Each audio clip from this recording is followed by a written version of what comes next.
जय राधा माधव कुंज बिहारी। जय राधा माधव कुंज बिहारी। जय राधा माधव कुंज बिहारी। माधव कुंज बिहारी। जय गोपी जन वल्लभ गिरिवरधारी। गोपी जन वल्लभ गिरिवरधारी। यशोदानंदन व्रज जनरंजन।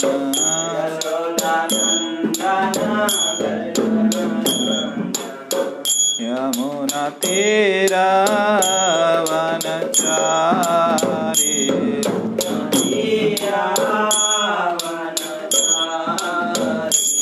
जय राधा माधव कुंज बिहारी।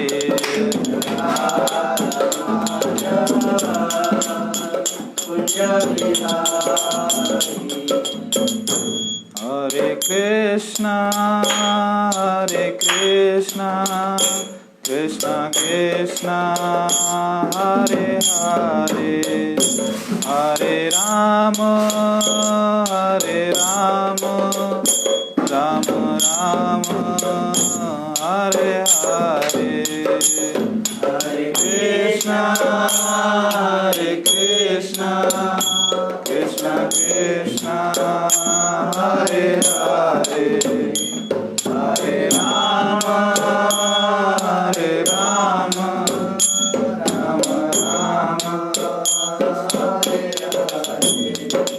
हरे कृष्णा कृष्णा कृष्णा हरे हरे। हरे राम राम राम हरे हरे। हरे कृष्णा कृष्णा कृष्णा हरे हरे। हरे राम राम राम हरे हरे। हरे कृष्णा कृष्णा कृष्णा हरे हरे। हरे राम राम राम हरे हरे। हरे कृष्णा कृष्णा कृष्णा हरे हरे। हरे राम राम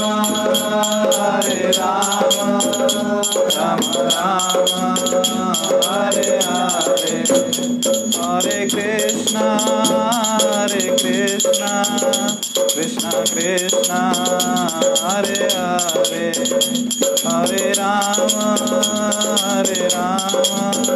राम राम हरे हरे।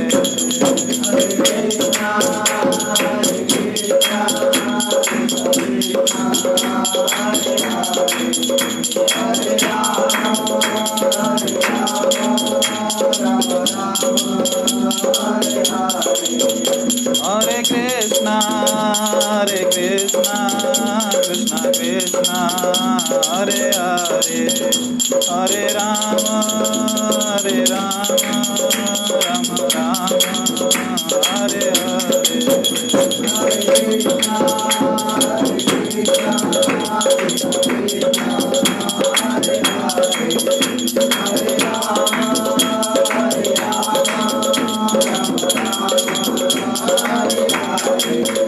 जय जगन्नाथ जगन्नाथ बलदेव जय सुभद्रा। जय जगन्नाथ जगन्नाथ बलदेव जय सुभद्रा।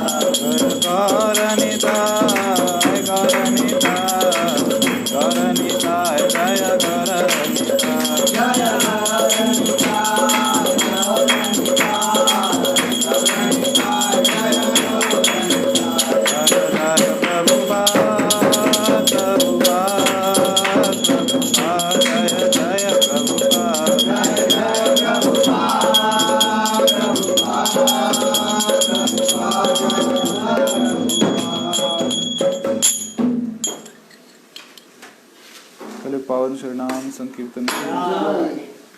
ओम नमो भगवते वासुदेवाय। ओम नमो भगवते वासुदेवाय। ओम नमो भगवते वासुदेवाय। ओम नमो भगवते वासुदेवाय। ओम नमो भगवते वासुदेवाय। ओम नमो भगवते वासुदेवाय।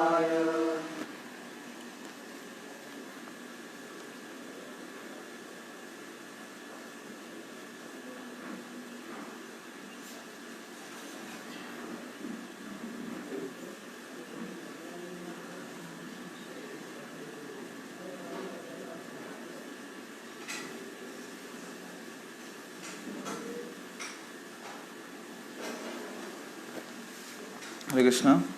हम पढ़ रहे श्रीमद् भागवतम अध्याय 4 स्कंद 1 श्लोक क्रमांक 22।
अध्याय 4 स्कंद 1 पहला श्लोक क्रमांक 22।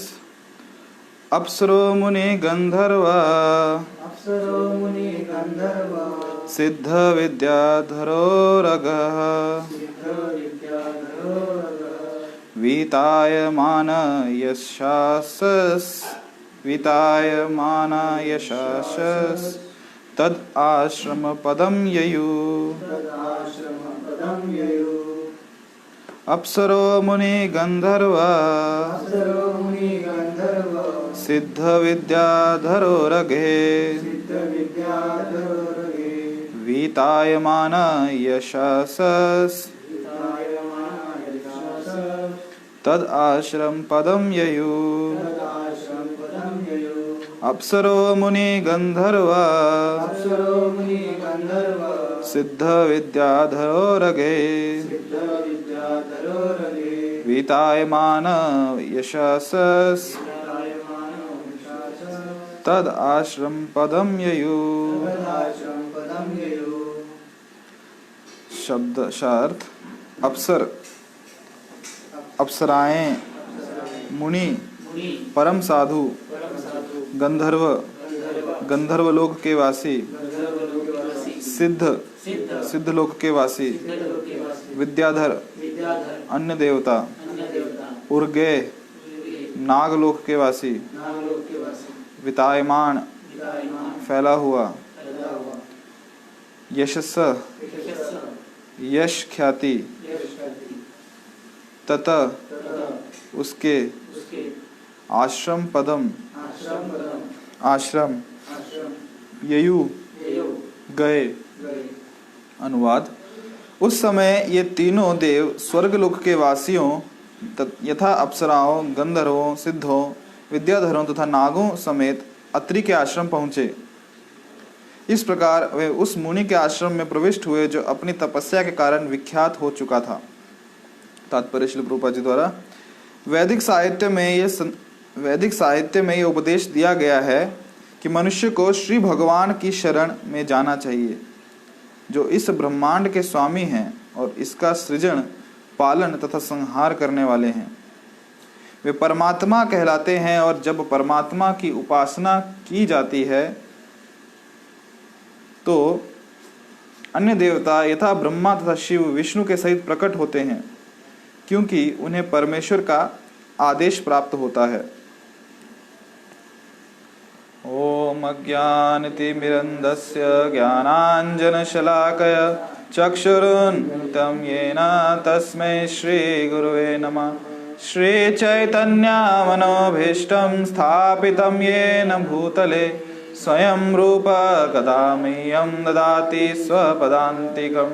वन्देऽहं श्रीगुरु श्रीयुतापदकमलं श्रीगुरून् वैष्णवांश्च श्रीरूपां साग्रजातां सहगना रघुनाथान्वितं तां सजीवं साद्वैतं सावधूतं परिजनसहितं कृष्णचैतन्यदेवं श्रीराधाकृष्णपादान् सहगना ललिता श्रीविशाखान्वितांश्च नमो पदाय कृष्णपृष्ठाय भूतले श्रीमते भक्तिवेदान्तस्वामिनिति नामिने। नमस्ते सारस्वते देवे गौरवाणी प्रचारिणे निर्विशेष शून्यवादी पाश्चात्य देशतारिणे वंशाकल्पतरुभ्यश्च कृपा सिन्धुभैव च पतितानां पावनेभ्यो वैष्णवेभ्यो नमो नमः। हे कृष्ण करुणा सिन्धु दीनबन्धु जगत्पते गोपेशा गोपिका कांत राधा कांत नमस्तुते। तप्त कांचन गौरांगी राधे वृंदावनेश्वरी वृषभानुसुते देवी प्रणमामि हरिप्रिये। जय श्री कृष्ण चैतन्य प्रभु नित्यानंद श्री अद्वैत गदाधर श्रीवासादि गौर भक्तवृंद। हरे कृष्णा कृष्ण कृष्ण हरे हरे हरे राम राम राम हरे हरे।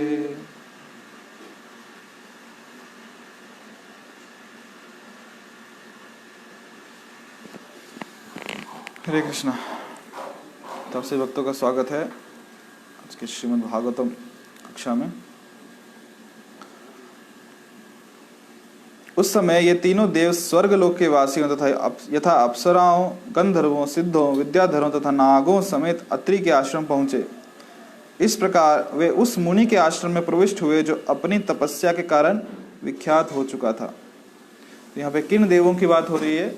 जो पिछले श्लोकों में हम देखते आ रहे हैं, त्रिदेव उपस्थित हुए हैं जो किसके घर में आए हैं? अत्रि ऋषि के घर में, उनके आश्रम में प्रवेश किए। तो यहाँ पे तात्पर्य प्रभुपाद जी बोलते हैं कि वैदिक साहित्य में उपदेश दिया गया है कि मनुष्य को श्री भगवान के शरण में जाना चाहिए जो इस ब्रह्मांड के स्वामी हैं और इसका सृजन पालन तथा संहार करने वाले हैं।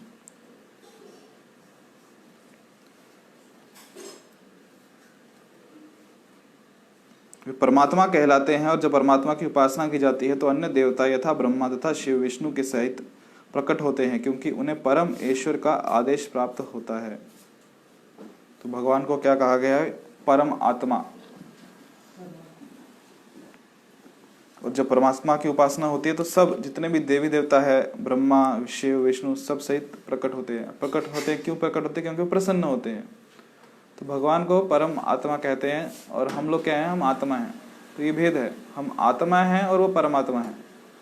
तो जो आत्मा है तो उसे स्वयं प्रसन्न होने के लिए कुछ अलग से कार्य करने की आवश्यकता नहीं है।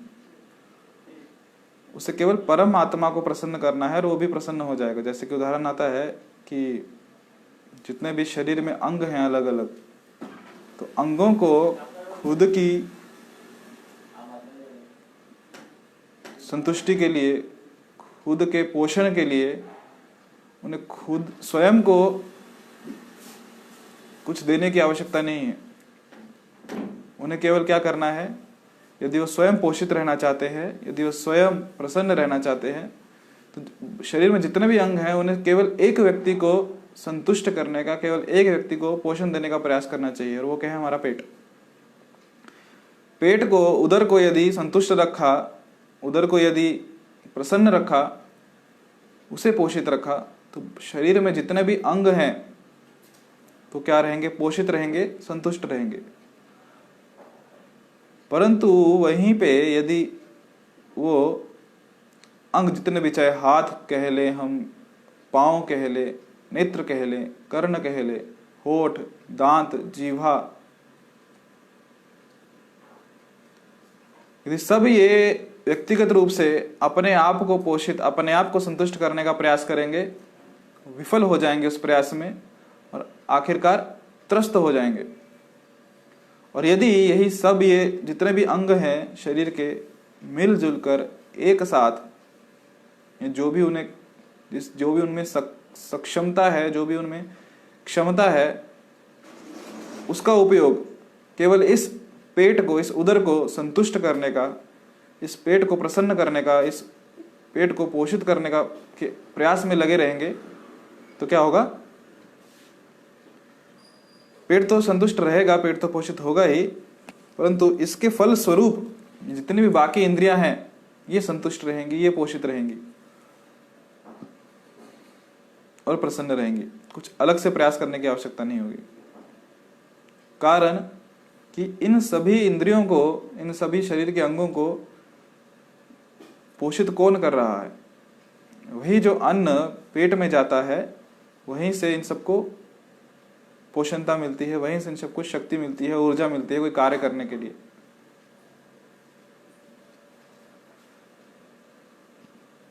कोई यदि एक मशीन है, मशीन में भी बहुत सारे छोटे छोटे अलग अलग उसके पुर्जे होते हैं, नट बोल्ट कह लो।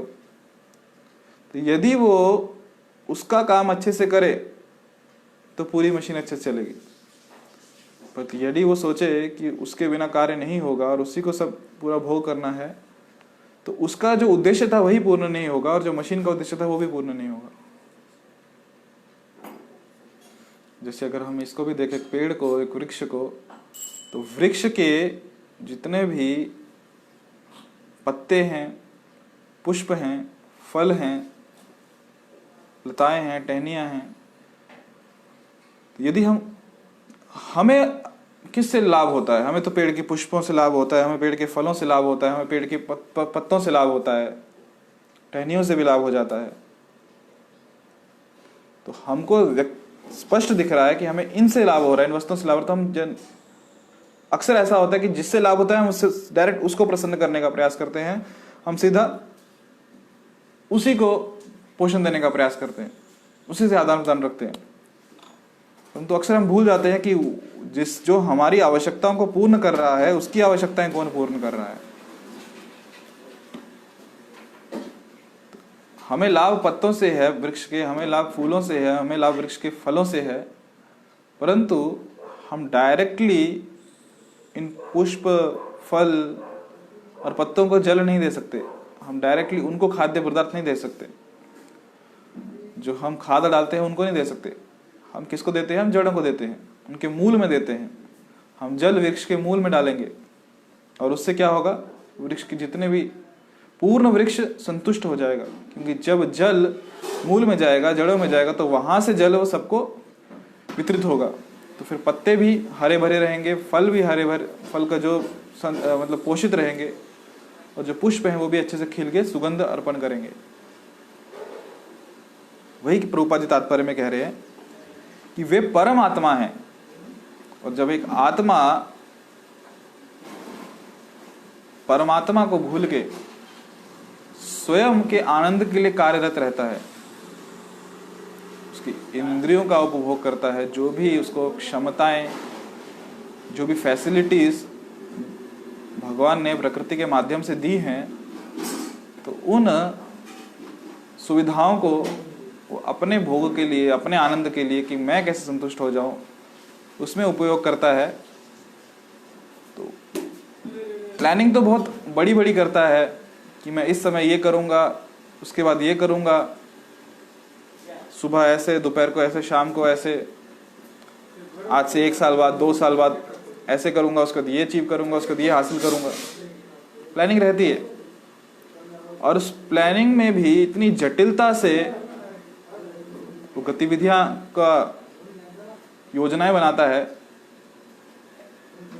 इतनी जो बुद्धि भगवान ने दी है, उस बुद्धि को बहुत ही जटिलता पूर्वक एकदम कॉम्प्लिकेटेड प्लान्स बना के कि कैसे आनंद का उपभोग कर सकूं, दिन रात उसमें लगाता है, दिन कम पड़ जाते हैं, रात को भी उसमें पूरा व्यस्त हो जाता है। और इतने प्रयास करने के बाद, इतनी योजनाएं बनाने के बाद भी वो आत्मा, वो जीवात्मा आखिरकार प्रसन्न नहीं हो पाता। उसे दिखता है कि प्रसन्नता मुझसे केवल 2 हाथ दूर है, केवल 2 हाथ दूर है, बस 1 हाथ आगे बढ़ाऊंगा, थोड़ा सा आगे बढ़ जाऊं और मुझे प्रसन्नता मिल जाएगी। परंतु हमेशा 2 हाथ दूर ही रह जाती है, कभी हाथ में ही नहीं आती। कारण केवल इतना है कि उसे ये समझ में नहीं आ रहा कि मैं प्रसन्न किसको करूं, मैं पोषण किसको दूं, मेरे प्रयास कहाँ लगाऊं। प्रयास उसके अच्छे हैं, प्रयास वो कर रहा है, उसकी योजनाएं भी अच्छी हैं, परंतु उन प्रयास और योजनाओं का जो उद्देश्य है वो भी सही है कि मुझे प्रसन्न होना है, और उसकी दिशा भ्रमित हो जाती है, उसकी दिशा गलत हो जाती है। वही जो प्रयास, वही जो योजनाएं जो स्वयं की इंद्रियों को तृप्त करने में कर रहा है, जो स्वयं के आनंद के लिए कर रहा है, वही प्रयास, वही योजनाएं केवल कृष्ण जो कि परमात्मा है, उनकी इंद्रियों को प्रसन्न करने के लिए करना है। और वही जो योजनाएं हम बना रहे हैं उन्हें संतुष्ट करने के लिए करना है, परमात्मा को, कृष्ण को। उससे क्या होगा? जो कृष्ण संतुष्ट होंगे, जो कृष्ण प्रसन्न होंगे, तो जो जीवात्माएं हैं वो स्वाभाविक रूप से प्रसन्न होगा, वो स्वाभाविक रूप से आनंदित होगा, वो स्वाभाविक रूप से संतुष्ट हो जाएगा। जय श्री जगन्नाथ बलदेव सुभद्रा मैया की। जब कृष्ण प्रसन्न हो जाएंगे, जो जगत के नाथ जो हैं, जगन्नाथ, वो प्रसन्न होंगे, अपने आप स्वाभाविक रूप से हमें प्रसन्नता मिलेगी, क्योंकि वो देंगे। अभी कुछ अपने लिए अलग से प्रयास करने की आवश्यकता नहीं पड़ेगी। हम प्रयास कर करके कितना करेंगे? जो हम प्रयास भी कर रहे हैं, उस प्रयास के लिए जो क्षमता आ रही है, जो बुद्धि आ रही है, जो सुविधाएं आ रही हैं, जो वस्तुएं आ रही हैं, कौन उपलब्ध करा रहा है? कृष्ण, जगत के नाथ, वही सब उपलब्ध करा रहे हैं। तो उन्हीं की वस्तुओं को लेके हमको उन्हीं की प्रसन्न करने का चेष्टा करनी है, उन्हीं को प्रसन्न करने का प्रयास करना है। और एक बार वो प्रसन्न हो गए, फिर तो चांदी चांदी है, हम तो प्रसन्न अपने आप रहेंगे। हम देख सकते हैं समाज में कि बहुत बड़े बड़े धनी लोग हैं, यशस्वी लोग हैं, सफल लोग हैं, दिखने में तो लगेगा कि बहुत प्रसन्न है और बहुत प्रयास भी किया, ऐसा नहीं कि प्रयास नहीं किया, उन्होंने कष्ट भी बहुत किया है, परंतु प्रसन्न नहीं है, संतुष्ट नहीं है, क्योंकि भगवान की प्रसन्नता के लिए कुछ कार्य नहीं कर रहे। और ऐसे भी लोग हैं जिनके जीवन में हम देखते हैं कि कुछ ऐसा विशेष उपलब्धियां नहीं हैं, भौतिक उपलब्धियां, परंतु फिर भी प्रसन्न है, संतुष्ट है।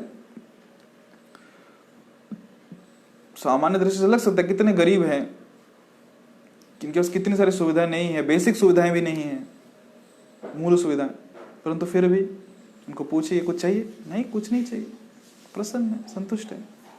खाने का पता नहीं कब मिलेगा, निश्चिंत होकर भजन कर रहे हैं, भोजन जो प्रसाद है बराबर समय पे आ जाता है।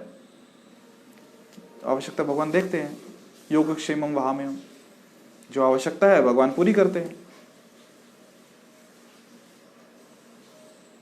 कौन दे रहा है?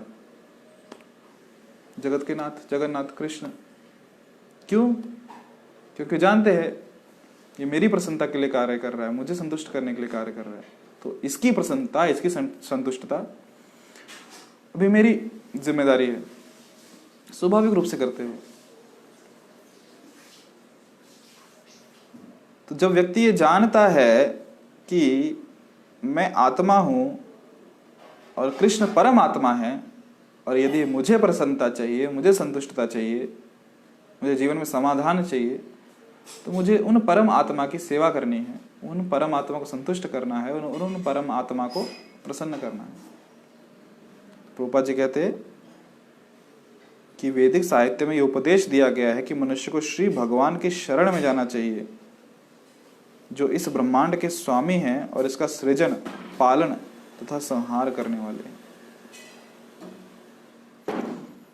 तो ये वैदिक साहित्य भी उपदेश दे रहे हैं, क्योंकि वो जानते हैं कि हमारा भला किसमें है। वैदिक साहित्य भी जो है उन्हें अपौरुषेय कहा गया है। अपौरुषेय अर्थात किसी पुरुष ने नहीं दिए, क्योंकि यदि कोई पुरुष ये देता तो हमें उसे मानने की आवश्यकता नहीं है, क्योंकि उसमें त्रुटियां रहती थी। फिर यदि कोई पुरुष किसी भी ग्रंथ की रचना करता है या कुछ भी कोई कार्य करता है, कुछ शोध करता है, कुछ पुस्तकें लिखता है, कुछ बात बोलता है, तो उसमें 4 त्रुटियां रहते ही है। प्रभुपाद जी समझाते हैं।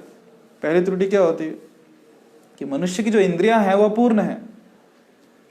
इंद्रियां अपूर्ण है तो वो भ्रमित हो जाता है, भ्रमित होता है तो गलतियां करता है, और फिर गलती छुपाने के लिए धोखा देता है। तो ये 4 त्रुटियां मनुष्य में है, पुरुष में है। परंतु ये जो वैदिक साहित्य है ये अपौरुषेय कहे गए हैं। अपौरुषेय अर्थात ये किसी पुरुष ने नहीं लिखे, स्वयं श्री भगवान ने दिए हैं। अर्थात ये भगवान के ही शब्द हैं, और भगवान के शब्द और भगवान में कोई अंतर नहीं है, कोई भिन्नता नहीं है, दोनों अभिन्न है। तो अर्थात यहाँ पे स्वयं भगवान जीव के कल्याण के लिए बोल रहे हैं कि बेटा मेरी शरण में आ जाओ, खुश रहोगे। बेटा जब बाप को छोड़ के भटकता है तो कितना त्रस्त रहता है, परेशान रहता है, परंतु वही बेटा जब पिता की शरण में आ जाए तो आनंदित रहता है, सुरक्षित रहता है। तो यहां पे भगवान क्या कह रहे हैं शास्त्रों के माध्यम से, वैदिक साहित्य के माध्यम से, कि श्री भगवान की शरण में जाना चाहिए। और श्री भगवान कौन है? भगवद गीता क्या बोलती है? श्री कृष्ण, कृष्ण ही भगवान है। परंतु फिर भी हम देखते हैं कि ये सब जानने के बाद भी कि हमें भगवान की शरण जाना चाहिए। साहित्य में, वैदिक साहित्यों में, वैदिक शास्त्रों में बार बार कहा गया है कि भगवान की शरण में जाओ। फिर भी हम देखते हैं लोग भगवान की शरण में नहीं जाते, उनको जाना ही नहीं है, उनको इच्छा ही नहीं जाने की। भगवद गीता में 7वें अध्याय के 15वें श्लोक में भगवान बोलते हैं, भगवान स्वयं बोलते हैं कि 4 प्रकार के जो दुष्कृतिन हैं वो मेरी शरण में नहीं आते। नमाम दुष्कृतिनो मूढ़ा प्रपद्यन्ते नराधमा माया अप्रत ज्ञानम आश्रम भाव आश्रिता। जो निपट मूर्ख हैं, जो मनुष्यों में अधम हैं, जिनका ज्ञान माया द्वारा हर लिया गया है, तथा जो असुरों के नास्तिक प्रकृति को धारण करने वाले हैं, ऐसे दुष्ट मेरी शरण ग्रहण नहीं करते, भगवान कह रहे हैं। तो यहाँ पे 4 कैटेगरी दी किसकी? दुष्कृतिनों की। पहला प्रभुपाद जी बोलते हैं कि जो मूढ़ हैं, भगवान ही बोल रहे हैं मूढ़, तो प्रभुपाद जी बताते हैं तात्पर्य में मूढ़ कौन है? मूर्ख लोग। कौन मूर्ख लोग हैं?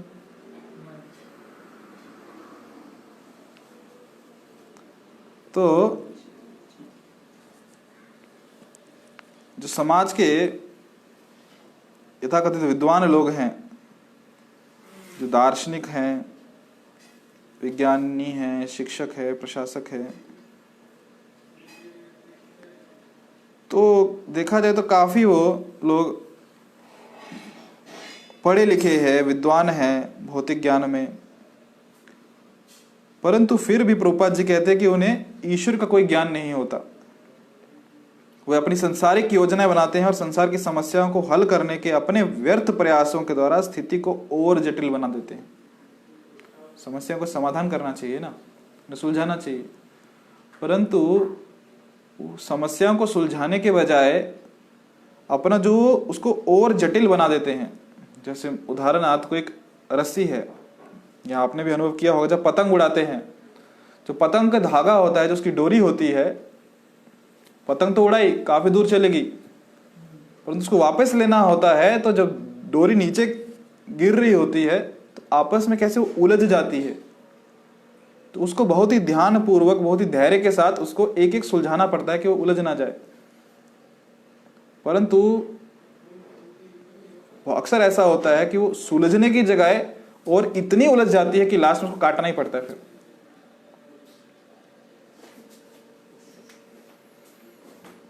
तो ये ऐसे लोग हैं, कहने को तो बहुत ही दार्शनिक हैं, वैज्ञानिक हैं, शिक्षक हैं, प्रशासक भी हैं, परंतु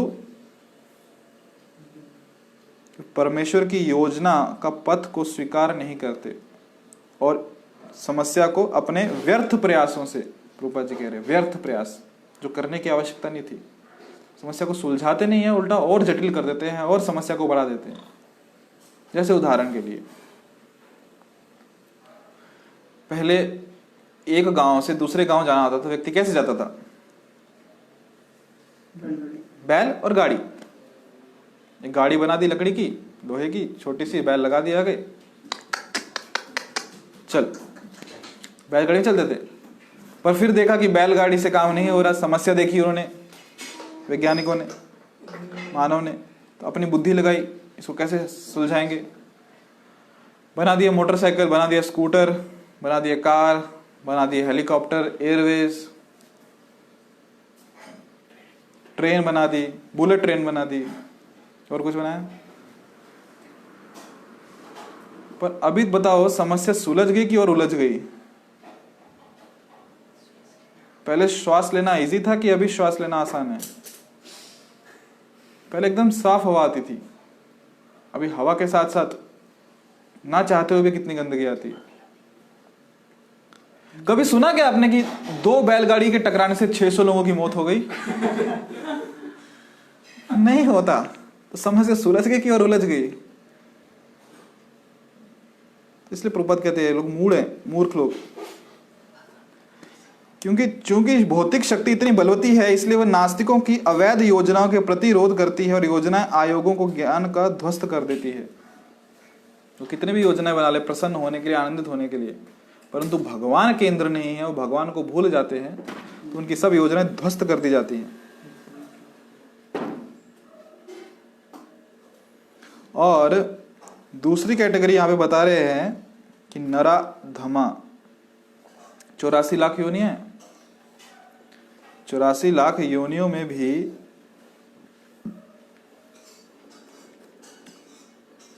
जो मनुष्य का देह है कितना दुर्लभ है, बहुत दुर्लभ है। ये दुर्लभ जीवन पाने के बाद भी यदि व्यक्ति संस्कृति का पालन ना करे और जो जिस कारण से मनुष्य का देह मिला है, जो कि उसकी विशेषता है कि धर्म का पालन करना, उस धर्म का पालन ना करे और ईश्वर विहीन जीवन व्यापन करे, तो उसे क्या कहा जाएगा? रूपा जी कहते हैं नराधम, कि नरों में भी अधम है वो। तो ऐसा नराधम व्यक्ति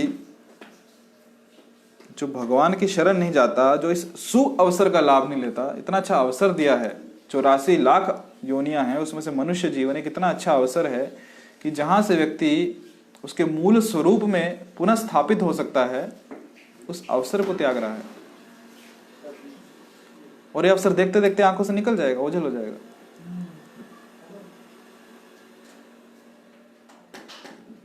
अवसर कैसा होता है? जैसे मान लो कोई बहुत ही बिजी रोड है, बिजी रोड तो काफी व्यस्त सड़क है, हाईवे जैसे बोल लो आप, उसको जब क्रॉस करना होता है तो गाड़ियां बहुत चल रही है, परंतु बीच में गाड़ियों एक अवसर मिल जाता है, बस यहां निकल गए तो निकल गए, तो फिर वेट करना पड़ता है, कितनी गाड़ियां आती जाती रहती है। तो वैसे ही इस 84 लाख योनियों में ये एक अवसर है, यहां निकल गए तो निकल गए, तो फिर वेट करते रहो वापस, कब दोबारा अवसर मिलेगा।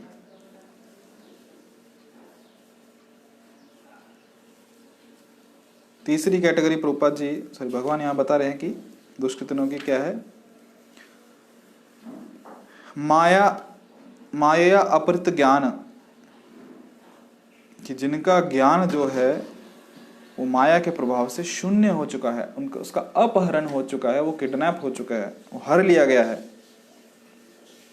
जैसे जितने भी समाज में हम देखते हैं कितने महान दार्शनिक लोग हैं, कवि हैं, साहित्यकार हैं, वैज्ञानिक हैं, किंतु जो माया शक्ति है भगवान की उन्हें भ्रमित कर देती है,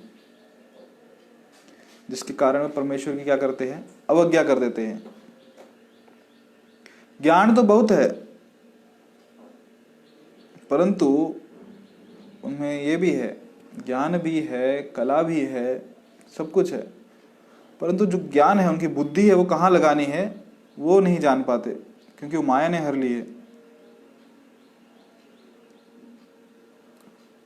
और इसमें ये प्रभुपाद जी ये भी देते हैं कि जो निर्विशेषवादी हैं, जो शून्यवादी हैं, जो भगवान को निराकार मानते हैं, जो ब्रह्म में विलीन होना चाहते हैं, मायावादी हैं, तो हालांकि वो भी भौतिकवाद को त्याग के आध्यात्मिकवाद की तरफ अग्रसर होने का प्रयास कर रहे हैं, परंतु फिर भी उनकी बुद्धि माया ने हर ली है कि वो भगवान को मूलतः नहीं जान पा रहे कि भगवान कौन है।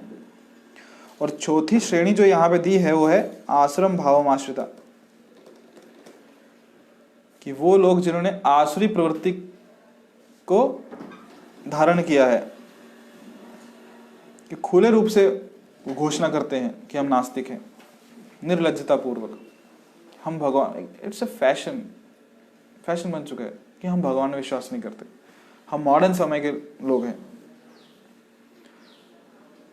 सतयुग में, त्रेता युग में, द्वापर युग में कितने बड़े बड़े असुर होके गए, कितने शक्तिशाली असुर थे कि उनकी, जैसे हिरण्यकश्यप एक भों क्या हिलाई, वहां पे सूर्य देव डर के भाग जाते थे, दिन में भाग जाते थे कि रात हो जाए। ऐसे असुर भी भगवान विष्णु को मारने का प्रयास करते थे, कि कम से कम मानते तो थे भगवान विष्णु हैं जिनको मुझे मारना है। उन्हें ये तो वेद शास्त्रों को पूरा ज्ञान था कि विष्णु को मारना, तो विष्णु कहां मिलेंगे, विष्णु भक्तों के हृदय में रहते हैं। परंतु आज के जो असुर हैं वो क्या है, भगवान को कैसे मारते हैं, अपने विचारों से ही मारते हैं। भगवान है ही नहीं, खत्म, होते ही नहीं भगवान, किसने देखे, तो मारना तो दूर के बाद पहले ही मार दिया, भगवान है ही नहीं, काम ही खत्म।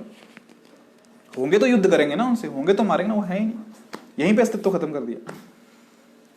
ये आश्रम भावमाश्रिता। तो ऐसे लोगों का प्रभुपाद जी कहते हैं जीवन का एकमात्र उद्देश्य भगवान को नकारना। तो ऐसे लोग भगवान श्री कृष्ण के चरण कमलों में कभी शरणागत नहीं होते।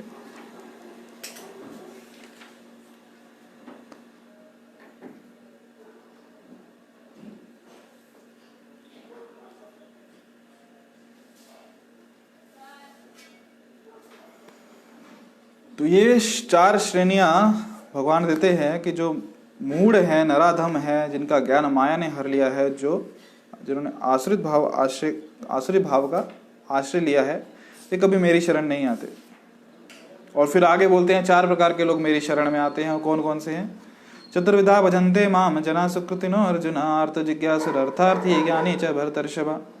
हे भरत श्रेष्ठ, 4 प्रकार के पुण्य आत्मा मेरी सेवा करते हैं, आर्त, जिज्ञासु, अर्थार्थी तथा ज्ञानी। आर्त अर्थात जो परेशान है, जीवन में त्रस्त हो चुका है, अभी कोई मार्ग नजर नहीं आ रहा, दुखी है, तो ऐसा दुखी जीवात्मा भगवान की शरण आता है आनंद प्राप्त करने के लिए।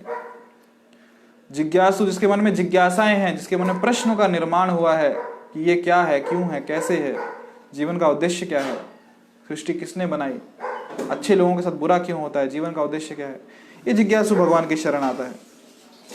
अर्थार्थी था जिसके मन में कुछ काम अभिलाषा है, कुछ इच्छाएं हैं, कुछ पाना चाहता है, तो फिर भगवान की शरण आता है।